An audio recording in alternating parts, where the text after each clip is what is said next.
Paano mo tatakbuhan ng isang aswang kung ang nasa likod ng nakakatakot na anyong to ay ang matalik mo kaibigan? Story time. Ako si Jun, taga San Ildefonso.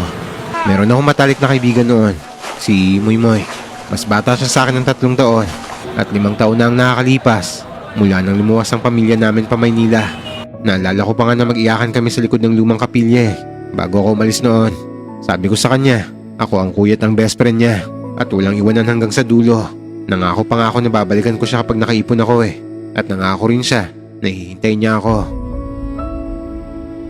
Kaya nung nagkaroon ako ng pagkakataon magbakasyon sa probinsya namin, siya agad ang hinanap ko.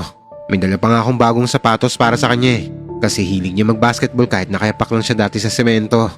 Pero pagdating ko, nagtaka ako nito kasi kapag tinatanong ko kung nasaan si Moymoy, nag-iiwas ang tingin yung mga tao dito sa baryo namin.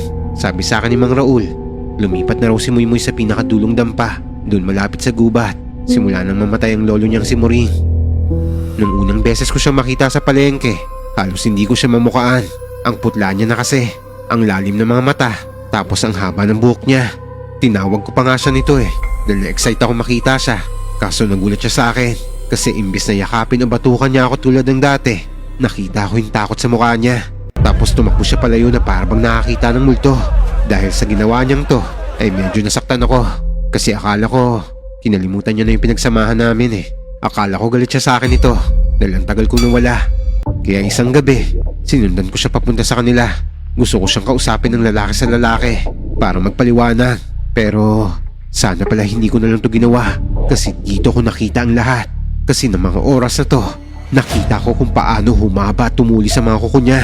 Sa mismong kabilugan ng buwan, nakita ko kung paano bumalaktot ang katawan niya, kung paano tumunog ang mga buto niya na parang nababali, at kung paano naging pulang-pula ang mga mata niya.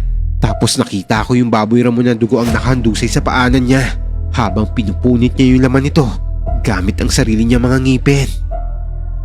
Habang pinagmamasdan ko siya, naapakan ko yung tuyong sanga. Kaya lumingon siya sa akin hanggang nagkaharap kaming dalawa. Grabe ang kabog ng dibdib ko nito. Takot na takot ako ng mga oras na to sa nakikita ko. Nang handa niya na akong lapain, bigla siyang napahinto na para bang namukhaan niya ako. Nakita ko kung paano unti-unting nawala ang bagsik ng mukha niya. Nakita ko yung panginginig ng mga balikat niya. At nakita ko yung pagtulo ng luha sa mga mata niyang malahalimaw. Sa halip na saktan niya ako, ay umatras siya. Tinakpan niya ang mukha niya ng mga duguan niyang kamay at tumakbo siya papasok sa madilim na gubat. Naririnig ko ang iyak niya nito. Iyak ng isang taong nasasaktan at hindi isang iyak ng isang halimaw. Dito ko naintindihan ng lahat. Naiintindihan ko na kung bakit niya ako iniiwasan. Hanggang narinig ko ang sabi-sabi sa baryo namin. Nang mamatay daw ang lolo Moring niya, ay ipinasa raw sa kanya yung sumpa ng pagiging aswang nito. Wala siyang nagawa kundi saluhin yung itim na sisiw dahil siya na lang ang natitirang kadugo nito. Hindi ko nagalit kay Moymoy. Masigit ang awat sakit na nararamdaman ko para sa sitwasyon niya. Bata pa kasi siya nito at hindi niya deserve na pasanin niyo na mag-isa. Umiwas siya sa akin dahil ayaw niya akong masaktan.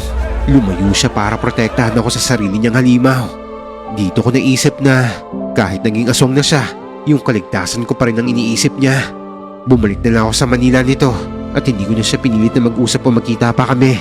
Pero sana marinig o mapanood niya to. Gusto kong malaman na kahit ano pang naging anyo niya, kahit ano pang dumadaloy sa dugo niya, siya pa rin si Moymoy. Siya pa rin yung kababata ko na tinuring kong kapatid.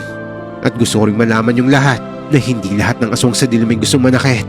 Tulad ng kaibigan ko, biktima lang din siya. Biktima ng tradisyong hindi na dapat pinapasa pa.